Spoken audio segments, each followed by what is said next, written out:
Hello and welcome to CFO Forum Australia. I'm your host, Amit Arora. In my day job, I work with CFOs to uncover funds in their cost base and unlock capital for the projects they care most about. Today, I'm joined by two leaders who have reshaped some of Australia's most dynamic companies, not just through numbers, but through people, resilience, and relentless clarity. Ancila Desai was CFO and CAO at MedAdvisor. She has steered multiple organizations through their first profit, lifted commercial capability, and built trust at board level. Sarah Prelorenzo, CFO of X Team, is known for making complexity simple, rebuilding governance from the ground up, and leading cross border growth with a people first mindset. Our theme today is the real journey behind transformation, what it takes to drive sustainable results, and the unseen pressures behind the headlines. This is a candid conversation about profit, pressure, and the perspective every CFO needs. Welcome to the show, Sarah and Ancila. Thanks for having us, Amit. Yes, thanks for having us, Amit. Looking forward to the conversation. The pleasure is all mine. Ancila, my first question is to you. You've led transformation across sectors from MedAdvisor to MedCash and IDT Australia, often stepping into turnaround or growth critical roles. What inspired your transition from finance leadership, and how did those early experiences shape your approach to leading through change? My finance journey has always been something that's always been driven by curiosity. Like, I've always been very curious. I've always wanted to make an impact. And I think I've really loved understanding how things work, how decisions are made. And I think being in finance, you just get an insight into the engine room of any organization. So that's really been how, I've always been interested in being in that engine room, and fast moving complex businesses were just something I transitioned into, with IDT, with MedAdvisor, with MedCash.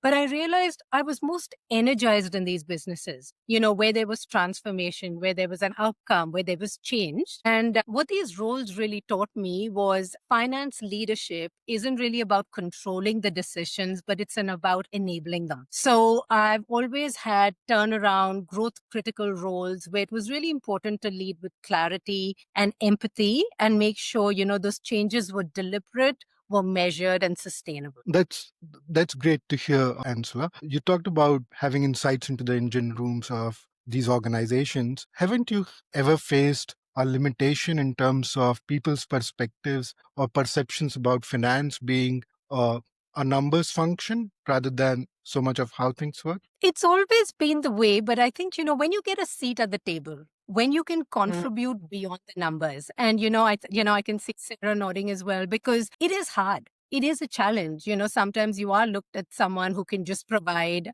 clarity on the numbers, provide confirmation on numbers. So how do you take finance from that function into something that's bigger? It comes with clarity, with trust, being, having a seat at that table and then owning your space. So it's not been easy, but it's been a fun journey. So you talked about curiosity, and you're now talking about collaborating with the other teams. Where did that leadership philosophy come from? How did that evolve? Was there a defining moment that shaped it? When I look back at my career, there's always something that really stands out, and it's about capability grows where curiosity is encouraged. So, I've always felt that it was really important. And, like, in companies, right from IDT to MedAdvisor, we were constantly rebuilding credibility and culture at the same time. And I was able to see firsthand how everyone in the team does their best work when they're really empowered to contribute. So for me, that really shaped how I think and how I run things, how I manage my teams. And I'm always leading my teams to be really collaborative, but being open and transparent. You can learn loud, you can make mistakes, you can share your ideas, and I do the same. So that's where I feel, we collaborate quite openly, but we share in our successes and we learn from our failures. Great. Sarah, I saw you nodding while Ansela was answering that question about curiosity. You have had a very rich career yourself. Your journey spans tax advisory, international expansion, and now leading as the CFO across global businesses like X Team and X Company. How did you evolve from technical mastery into strategic leadership at these global companies? Yes. Well, I think, to start, my career has been a steady evolution, and it's been built for over 15 years now. And during that period, I've predominantly been learning how business really works. And in the beginning of my career, I started as an accountant, and it's really because I wanted to understand the fundamentals, like how the systems, controls, and numbers drive decisions. And this sort of falls into what you were sort of speaking to before, Ancilla. This gave me the strong foundation and taught me to see the story behind the spreadsheets and what's actually, really behind the numbers. Later, I decided to pivot into tax and to specialize in international tax. And I really threw myself in the deep end in this part of my career, but it sharpened my focus sort of on precision and accountability. And it taught me that trust in finance and compliance is earned through competence. And basically, when people know that you're going to get something right because you're the expert, moving into consultancy and advisory really opened my perspective, and I stopped focusing only on the rules and started focusing on the outcomes, and I really helped businesses expand internationally. And that expansion, it wasn't just about the advice. It was about the implementation of certain things, and how to manage complexity. And that's the pivoting point for me, where I really learned to connect the numbers and the compliance to people and strategy and business growth. Now, as a CFO, my job is to bring that all together, and that's what I've been able to do. So I'm aligning finance and operations and risk and commercial strategy to allow my teams to deliver outcomes, and not just to report on the analysis or the advice. The pivoting crucial point is really understanding the foundations and the why and the how. And I think that's the point where my technical mastery shifted into leadership, and I stopped being part of the process and started owning the result. And I was turning like insight into action, which I think is a really big part of leadership. What was the toughest transition in this all? Perhaps stepping into a senior role, you talked about going into leadership, Mm. managing a global team across multiple time zones, or entering into what is in Australia typically a male dominated area, the boardrooms. What did it teach you about resilience? What was the most difficult part of it all? What did it teach you about resilience? Yeah, okay. There's lots of parts to that question. I think to start, the hardest shift for me was moving from being that advisor to being the decision maker. So when you're an advisor, your success is defined by your precision. And when you move to a decision maker, success depends on the judgment, the people that you lead. And I think a big part of it also is the courage that we exert in these roles. And as an advisor, I was behind the scenes analyzing and recommending. But once I stepped into the CFO seat, that senior leadership seat, I really became responsible for the outcome. And, there's no hiding behind the data or hiding behind advice when the decision is ultimately yours. And I think that leap was confronting. I went from perfecting the answer to leading through uncertainty, navigating restructures, risks, and being in rooms where I was sometimes, if not many, the only woman. But that's where I built resilience, and I learned that leadership isn't about having every answer. It's about learning to live with ambiguity. Wow. Ansela, have you experienced barriers, perhaps sometimes obvious, sometimes subtle, when stepping into a CFO role, the barriers that probably women face into a CFO role, executive roles? Can you elaborate on that? I think the first point is very much, what Sarah talked about. When you're stepping into an executive role, you've got to get out of your comfort zone first. And it's, having your technical brilliance. You're so good at balancing the P&L. Your balance sheet just work to now providing insights into it. You're talking at a more senior level. And as as Sarah mentioned, sometimes you're the only female in the room, but you've got to look beyond that. And coming back to barriers, some barriers are overt, but many are subtle, like how confidence is perceived or how ambition is framed. Women are often expected, we're always told, lead with empathy. but not too much. Or then be strong, but don't be assertive. So it's quite a tightrope being a female executive where you've come from that background where you've got your technical expertise and you're moving into these executive roles. And then you've got to balance that tightrope. And there's also a visibility gap because I always feel, some women are brilliant, but there's a hesitation to self advocate because then it's looked at as too much. And this is where, that sponsorship comes in. And I know, I've talked about this before as well. There's a real room for sponsorship in the workforce, especially for women, because it's important that women are advocated for when they're not in the room. There's a place for mentorship, there's a place for sponsorship, but it's so important to have someone advocating for you and giving you that a bit of a leap. So, you build that confidence and you're able to be yourself. Because that's the biggest challenge I feel for CFOs and people who are just different sometimes. It's not just women. Yeah. How about you, Sarah? Have you, in your experience, seen some subtle barriers like Ancila talked about Yeah. when stepping into the CFO role? It's very similar to what Ancila's touched on. I think that there is this, you use the word subtle, Ancila, and I agree.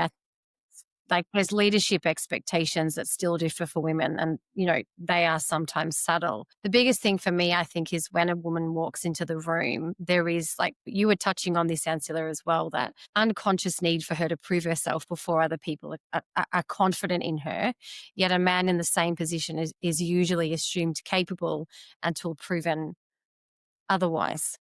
Yeah. And I think that, we have to, a lot of us won't put something forward unless we're 150% sure that we're Yeah. right or that we can do the job. But it's also what I see is women judging women as well. It's, it kind of goes both ways. So I think it's important to just understand that we have to stop aiming for perfection and just start focusing on progress and delivery. How do you balance that? How do you balance confidence and approachability? These are qualities that are often judged differently between males and females.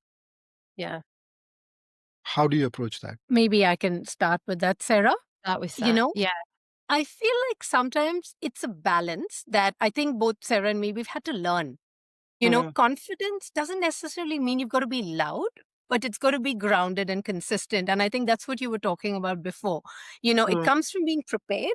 You've got to be really prepared. You've got to be clear, but you've also got to be really focus driven and outcomes driven. But we know when you talk about approachability, for me, approachability is all about listening. People like to be seen. They like to be, they like their opinions to be heard. And as a female leader, it's quite isolating sometimes, because you've got to say no. But you've got to let people speak out. You've got to let them work through their ideas because that's how everyone learns. Even though, we're at a stage in our career where we know where we're going and where the business needs to go, I think that approachability is all about letting people work through their ideas and then be firm but fair. And I think that's the balance. Do you agree, Sarah? Yeah. And I think that understanding too that confidence, like it doesn't always start as a feeling, like sometimes it's an act and understanding that up front is like really, really important. All right. So on that, let me take a step back and ask you a question. If you were to look back,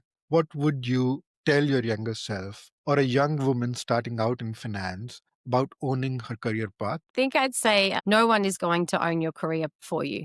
You have to own it and importantly, back yourself. And I think, I'd probably add to that. And I've talked about this a bit as well. I've observed this with women in particular that, we always feel like, I think, Sarah, you mentioned this earlier, you've got to be 100% ready, 150% ready before putting your hand up. But, growth doesn't come from being ready. It comes from showing up. So sometimes, and for me personally, some of the most pivotal moments of my career just happened when I took on something that I wasn't 100% prepared for. And it also means, we've talked about, I've talked about this as well, where you talk about owning your narrative. You are different. You've got a different journey. You've taken different detours. But it's all about making sure that, you're owning that story. You're able to bring that narrative in. And again, how do you use your mentors? How do you lean into people in the organization? There's always people in the boardroom, in the executive room, in your team who are listening to you. who are observing you. How do you ask for feedback? How do you actually lean in on their support and guidance? There's a lot of informal and formal authorities, as you know, in organizations. So, how do you work with them to actually navigate your career path? And I think that's probably what's really important. And if everyone really takes a look at that, it'll make life easier. Yeah. Yeah, I think that making your ambitions known is really important, and not waiting for someone else to notice your potential or give you permission. I think that's really important. The other thing Absolutely. I wanted to add is I think networking, I think that's really important, and be intentional about who you surround yourself with. Like, build a network that challenges you and that makes you think differently and reflects where you want to go, not just who you are at a certain point in time. Sometimes, and this was for me, one of the most important steps was stepping away from circles that were limiting my growth and then putting myself into networking environments that, weren't that comfortable, but really networking in a different way that was more challenging and really helped with my growth. Yep. And does mentorship and sponsorship, does that help also? Does that play a role uh, in career advancement?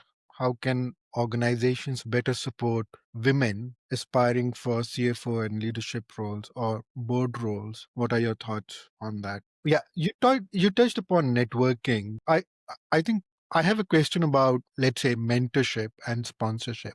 Does that play a role in career advancement, especially for women? And should organizations, let me just expand that question a little bit more. Should organizations better support women aspiring into, let's say, CFO and leadership roles or board roles? What can organizations do better to support them better? I think allowing them to be part of a network with other female CFOs will really help them with their growth and their clarity and their perspective, and having that space where they feel confident and that safe space to actually talk about things that they might not feel comfortable talking about otherwise. I mean, I think that really helps in someone's career and growth. Absolutely. I think, taking, following on from what Sarah just mentioned, networking is really important. Like for me, mentors have really helped me both reflect and grow in my career.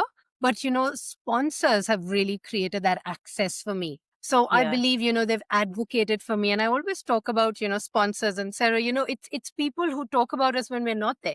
They talk Yeah. about us in those rooms that we're not present. So I really think how organizations can support women, can support people who want to lead, who are not necessarily fitting a particular mold, is by being intentional about this. Leadership training should involve learning and coaching on sponsorship. How do you actually make sure that everyone has a voice? Everyone's being heard, and you're really understanding everyone's nuances, the differences in how they work, and to create a safe space for them to grow.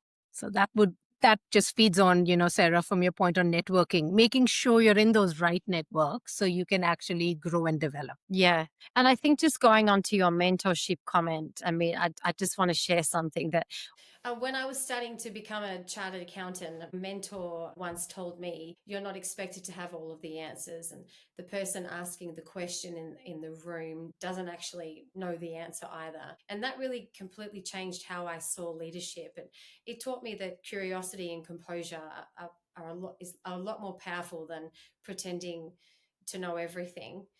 Um, in my career, I worked with an incredible leader, Denise Honey at Pitcher Partners. And when I doubted myself, she let me borrow her confidence, and she trusted in me with big challenges before I felt ready. And that trust helped me grow into the leader that she already saw. And those experiences taught me that confidence doesn't always start as a feeling.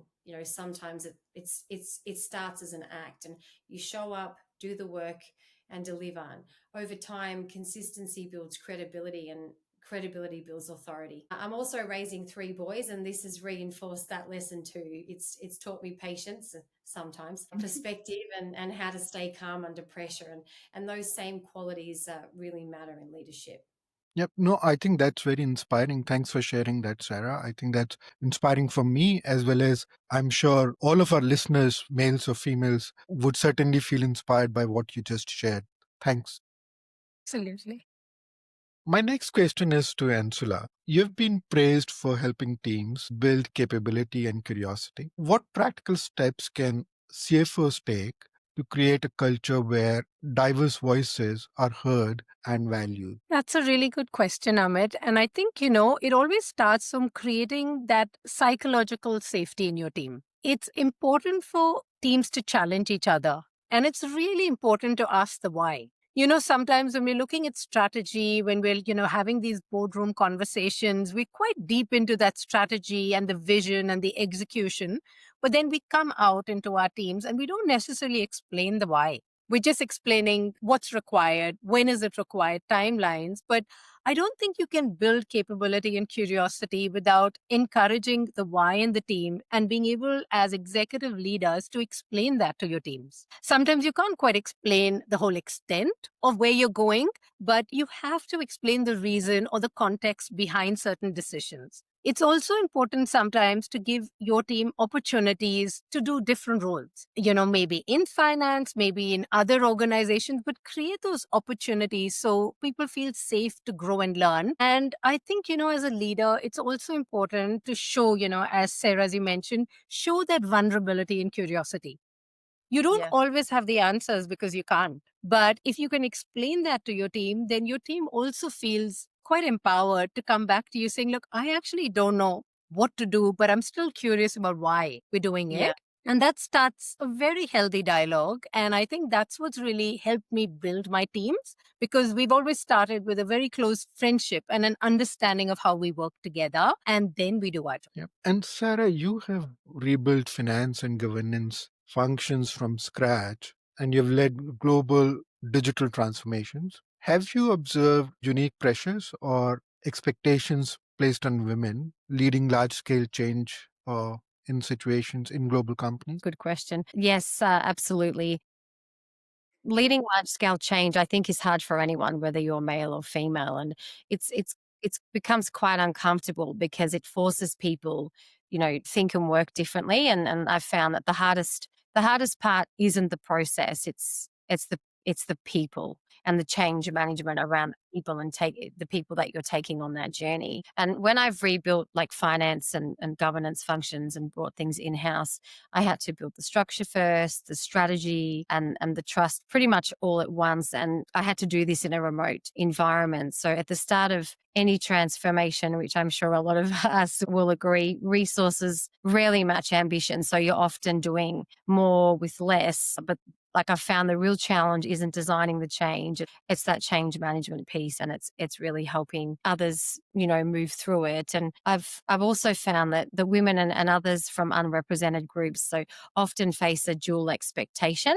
And I think we talked about this before, but you're expected to deliver results and manage perception at the same time. Absolutely. How can emerging female leaders prepare themselves to thrive in fast evolving, tech driven finance environment like you talked about? Mm. I think with that adaptability plus execution. I mean, that's very much how I lead. But just filling in from that, going on from that, I think the pace of change in finance is really relentless at the moment, and it is difficult for any of us to keep up. And the technology, the automation, and AI really reshaping not just what finance delivers, but how it operates. And I think for emerging female leaders, the key is really adaptability and perspective. It's important to stay technically sharp, but also think commercially, strategically, and globally. So I think my best advice is to build range, learn across systems, people, and understand performance, and be the person who understands how something works. And Ancila, I think we've both been talking about this many times, but understand the foundations of the departments and why each of them matter. And it's important when you make a decision that you have enough of a foundational understanding, because if you don't, you'll potentially make bad decisions, and you'll find it really tough to bring people along this journey with you, and you'll ultimately make decisions that are untenable. Yeah. I mean, Absolutely. And yeah. to add to that, I think technology now has really leveled the playing field for us. It's Yeah. created more flexibility. It's created more different ways of working. It's created more channels. It's created greater access for data. So it's opened a lot of doors that, were not there with that traditional model. But Mm. with all of that, it's also raised the bar. Now finance leaders need to, as Sarah was mentioning, need to be constantly learning and evolving. There's a lot of digital tools, there's AI automation. So, traditionally you could just generate a spreadsheet. But now you're looking at automation. You're looking at your forecast coming more regularly. You're expecting your forecast from your systems to come directly to the board. And all of that automation requires a lot of learning, ongoing capability assessment. But also, me, what I notice is the challenge for women is getting those opportunities, not just to support those initiatives, but sometimes to lead them. So I think for women, we really have to create those opportunities because it's quite subtle, but support we all do. But how do you encourage women to start leading them? Because no one's ready. No one's quite there because we're all learning as we're going. But I think as executives, as senior leaders, as observers, as mentors and sponsors, we need to create more opportunities for women to start driving those changes and leading the charge of change and learning. Yeah. Yeah. And I I think think learning the technology, but also understanding like how that links to other elements of the business, like growth, culture.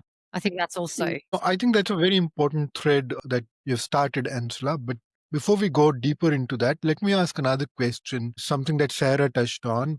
Finance has continued to be technology driven. So as that happens, as it continues to digitize, be more digital, what new opportunities or challenges do you see for women in the CFO pipeline, or for that matter, other finance leaders too? I think women in the future have to really drive a real change in the organization in the traditional, because the traditional way of doing things has completely changed. Report generation is not required anymore, but interpretation is required. So I yeah. think the next generation, and I think they're well and truly on the way, because I even see the way my children are learning right now. It's quite different to how we learn. So there will be a lot of authenticity in how new leaders come in. It won't just be authority. And I think for us, the challenge as leaders in place while this younger generation of leaders is coming in is to give them the space to evolve. Because, even our expectations have to change. Because as we get teams in, now they're going to come in, they may not necessarily know how to manufacture all those reports because they're expecting them to be generated and they're expected to come in and analyze them and learn the business as they're going. So I think it's going to be both ways for us as leaders who are transitioning out and the new leaders coming in. It's going to be an absolutely new way of learning and developing. And that's sort of, the whole technology landscape that's constantly changing every day. Sarah, is Yeah. that something you're observing as well? Yeah, absolutely. And I think that in the future, the CFOs, although I'm a big believer that a finance team and a CFO has a seat at every table, and I loved how you referenced that at the beginning, Ancilla, I think that the CFOs will play a bigger part than what they do now in shaping the business. That's the way that I see the future of the CFO role. How can the next generation of women CFOs redefine what leadership looks like? And what role can today's leaders play in making that happen? I think the next generation of female CFOs can redefine leadership through authenticity. I think for too long now, leadership in some organizations has been about control and precision. And the leaders of tomorrow really need to show the empathy, the agility, and communication. And they're just as crucial to performance. So I think for an emerging Absolutely. leader, yeah, it means for emerging leaders, whether they're male or female CFOs, it's really about owning your style instead of copying what leadership used to look like. You can be analytical and empathetic, decisive and kind, and those aren't contradictions, sort of like they're advantages that I see. That brings me to my last question. What legacy do you each hope to leave, not just in your companies, but for women who follow your path in finance? So, If I just think about where I am now, and if I hope to leave behind systems and a culture that makes it easier for the next generation um, to rise faster and with more confidence, like than I did. So that's talking more to sort of where I am now. Maybe we have to race. Absolutely. And I think, to add to Sarah's point, I want to be remembered for building teams that were seen, cultures that were inclusive and decisions that were made, with a lot of care. So, Yeah, if someone was to say that, she created the space for me to grow, that would yeah, make me happy, absolutely. because it's not just about women, it's about everyone who doesn't fit that traditional mold, but still wants to lead. It's hard. there's a traditional path and there's a path that we chosen. And, Sarah and me both talk a lot, and we've chosen paths that are quite unconventional with our families, with everything else going on in our life, but we still manage to Yeah. be CFOs in very transformative businesses. So it's really important that, we can make sure that those lessons that we've learned are things that we make sure we change culturally in organizations so the next generation feels safe coming Yeah. into that. Yeah, absolutely. Yeah. And I think I really resonate with what you said about empowerment. I think if we can look back and have some of our staff say that they felt empowered and, they were supported during their tenure of working with us and, they were able to build on their career during that time. I mean, that's something that I want to leave behind for my team, and to know that, every day when they're coming to work, that they're showing up because they want to be there. I think that, if I leave that, then that's legacy, where I think my team understand that I'm not necessarily about titles or about tenures. And I would hope that they can see that I'm creating opportunities for them, and, that I'm leaving the door opened behind me for others.